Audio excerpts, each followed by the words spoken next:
ఏం బళ్ళో ఏం చదువులో తెల్లవారి 10 గంటలైనా గానీ తెరవరు, సాయంకాలం 5 గంటల లోపుగానే మూసేస్తారు. ఎండలో వెళ్ళడం ఎండలో రావడం, పిల్లలు మాడి మసిబుగ్గులు అయిపోతున్నారు.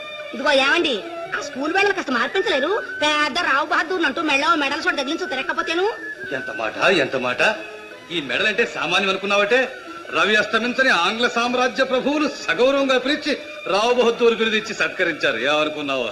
చాలండి, 24 గంటల మెడలు చూసి మురిసిపోవడంతో సరిపోతోంది. చూసావమ్మా, నీ ఫోటో కూడా మన పేపర్లో వేయించేశాను. బాగుందా?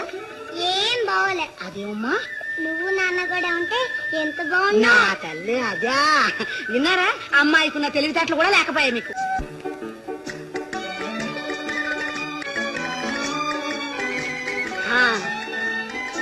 అమ్మగారు, అత్తగారండి, నన్ను అబ్బరు కొట్ట వేసి తిరుగుండి, కనబడిపోతారు.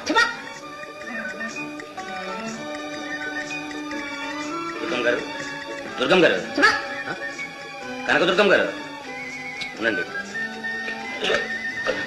అయ్యో నమస్కారం. ఏమిటా అది? అమ్మగారు తిప్పుకుంటున్నారు. నువ్వు ఆపు. చూసారా, ఇది దొరసాలు చేసే డాన్స్ అట. అమ్మాయి వరం చూసారా ఎలా బొంగరంలా తిరుగుతోందో. ఆహా, చూసా. దాంతో పాటు నీ సంబడం చూశానే. అయ్యో బాగుంది, చాలా బాగుంది. ఈ ఆటలో ఏమీ తక్కువలే. ఏమే పప్పు రుబ్బమని చెప్పి ఎంతసేపు అయిందే? పెళ్లి గారు వచ్చి వేళైంది, తెల్లరటంగా కూర్చున్నావు, ఇంకా తెమలే. ఏం చేస్తున్నావు? కోడిగుడ్డు మీద ఏకలు పీకతుండ.